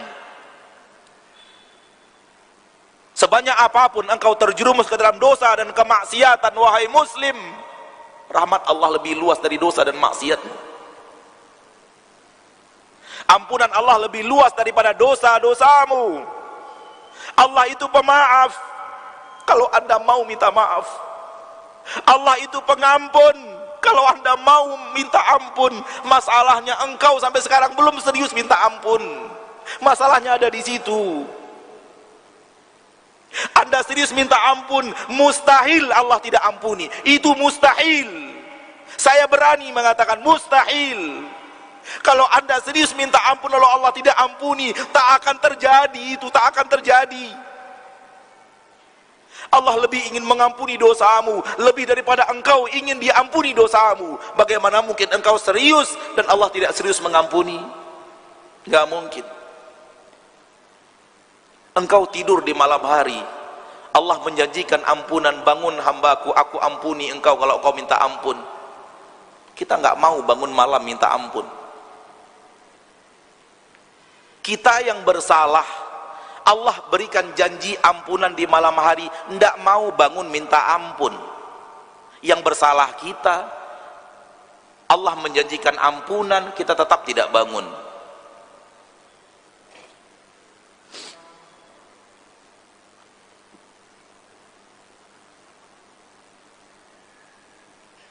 Saya rasa cukup sampai di sini.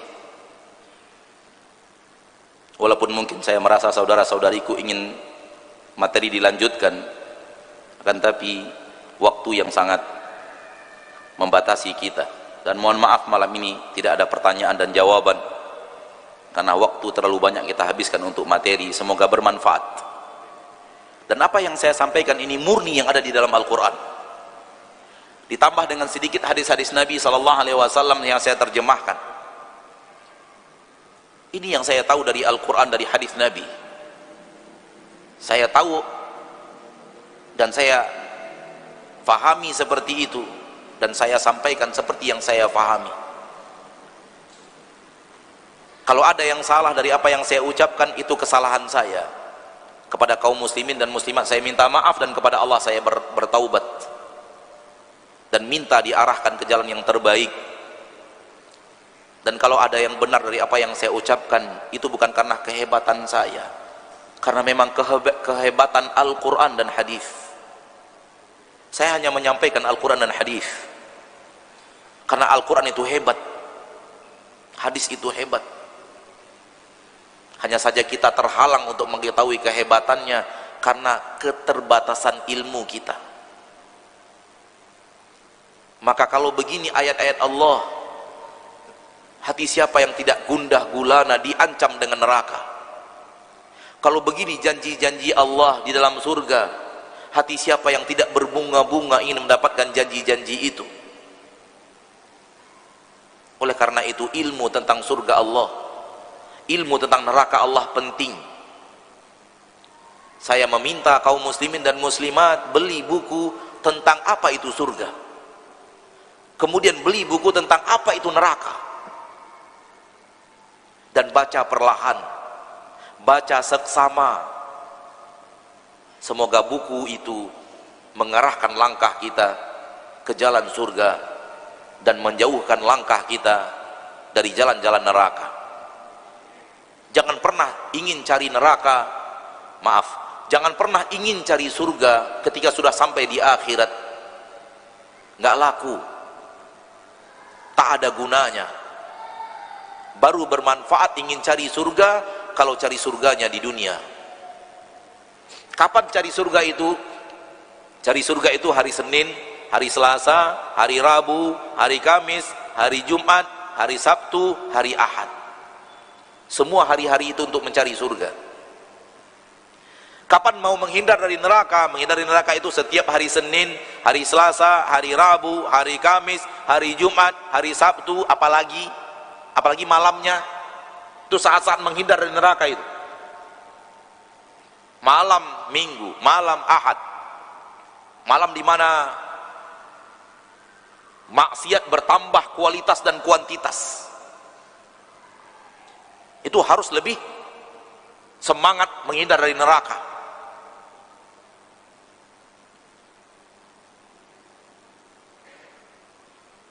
Apalagi malam itu bertepatan dengan malam kasih sayang. Kita ditipu oleh orang-orang kafir, hari kasih sayang, padahal yang mereka inginkan hari maksiat. Sadarlah itu wahai muslim. Anda ditawarkan maksiat hebat dalam bungkusan manis dan harum bernama cinta dan kasih sayang.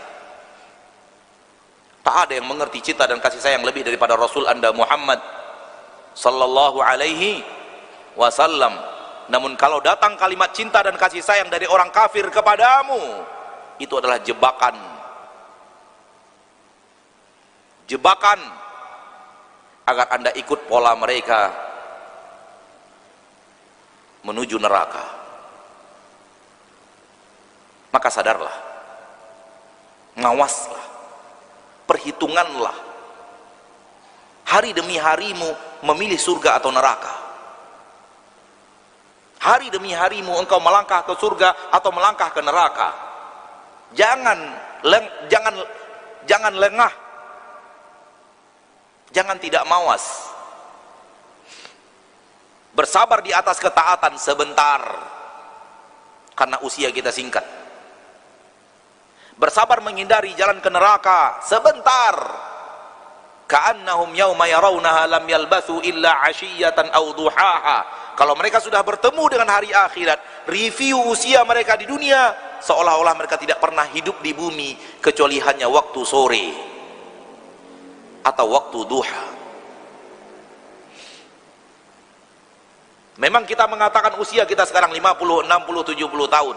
Itu sekarang. Namun kalau kita sudah bertemu hari akhirat, lihat usia kita ke belakang, ternyata usia kita hanya waktu sore, antara asar sampai maghrib. Hanya itu usia kita di permukaan bumi yang 60 tahun itu. Begitu Allah katakan di dalam Al-Quran. Hidupmu sangat singkat wahai manusia. Tak sampai setengah hari, bahkan tak sampai seperempat hari. Hanya waktu asar, waktu sore, bermula dari asar sampai matahari terbenam, ya 2 jam, 1 jam setengah. Itulah usiamu di dunia ini. Kapan baru sadar? Kalau sudah bertemu akhirat, bertemu hari yang sebenarnya. Berapa panjangnya hari yang sebenarnya? Ukur dengan usia kita di bumi, ternyata hidup hanya sore hari. 1,5 jam sampai 2 jam saja usia kita ternyata. Mau mencari neraka di 2 jam hidup, berfikirlah yang normal. Atau mau lelah asal dapatnya surga, berarti Anda mengerti apa itu surga. Saya berdoa semoga kita semua yang hadir di sini Allah wafatkan husnul khatimah. Saya berdoa agar Allah yang mempertemukan kita di masjid ini mempertemukan kita kelak di dalam surganya, makan bersama dan minum bersama di sana. Subhanakallahumma wa bihamdika asyhadu an la ilaha illa anta astaghfiruka wa atubu ilaik. Wassalamualaikum warahmatullahi wabarakatuh.